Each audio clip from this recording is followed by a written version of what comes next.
Have you done anything specific to prepare the portfolios for, this potentially short duration of tariffs or longer term? Yeah, I always think that, it's hard to prepare for an uncertain outcome.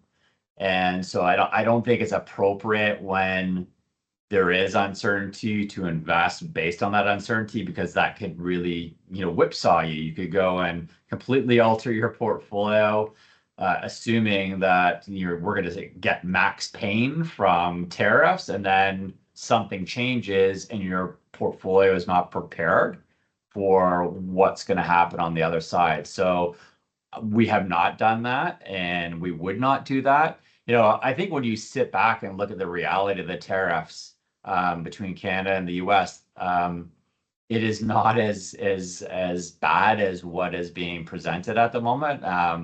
When you look at the deficit between Canada and the U.S. outside of energy, there's actually the U.S. is running a surplus relative to Canada.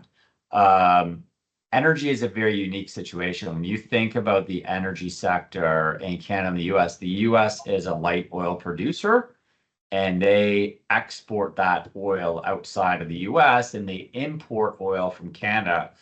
Now, what they import is heavy oil, and that's because they need heavy oil to run their refineries in the Gulf Coast to produce gasoline for transportation.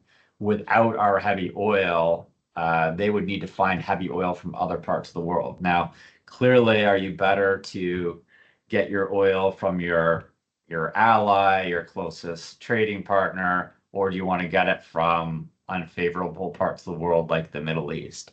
I think the best alternative is Canada. We're very integrated together. There's pipeline connections between Canada and the US that go right down to the Gulf Coast. We are very integrated with their infrastructure. So I don't think that the ultimate outcome of the tariffs are going to be near as bad as what the market is concerned about right now. And therefore, I don't think it's appropriate to completely alter your portfolio to invest on an outcome that's very unlikely.